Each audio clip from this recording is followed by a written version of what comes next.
Before we begin, take a breath with me. This isn't a success story. Not yet. This is something softer, something slower. A story in the middle. I'm not where I thought I'd be by now. Not in Korea. Not on the final GKS list. Not with a ribbon tied version of the dream. But I'm also not who I was. And that matters more than anyone claps for. More than even I used to notice. There was a version of me who thought worth came from wins. She measured everything in checklists and timelines. She believed if she studied enough, submitted on time, passed all the steps, then she'd be enough. Then she'd be valid. But that version of me didn't know rest.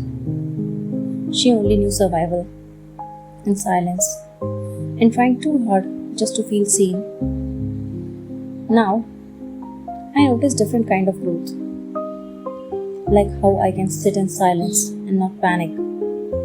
Like how I can watch someone else succeed and not collapse inward.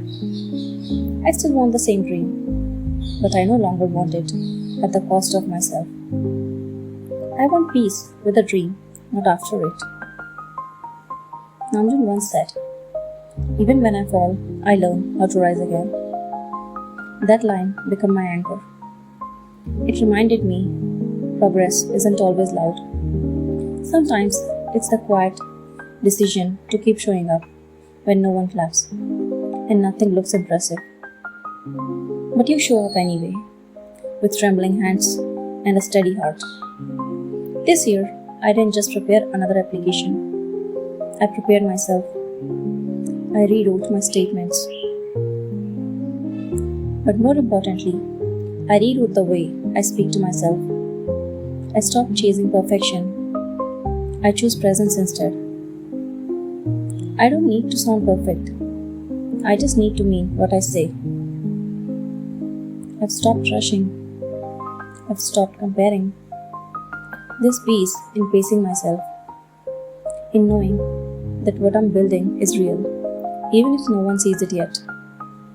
True becoming isn't instant, and the longer it takes, the deeper it roots. My strength doesn't look like hustle. It looks like lighting a diya in silence after crying all night. It looks like whispering to Mahadev, "I'm still here, I'm still crying." It looks like showing up softly, because that's all I have today, and that's still enough. There was a time I begged for signs, from clocks, from stars, from everything but myself. Now I look in the mirror and I see someone becoming, not with perfect words, but with perfect truth in her eyes. That is my sign.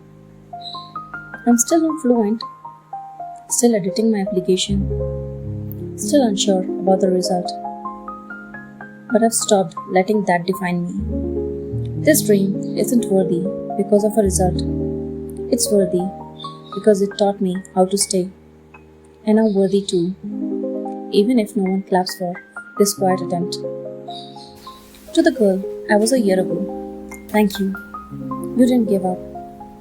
You held the dream through silence, through rejection, through lonely nights no one saw.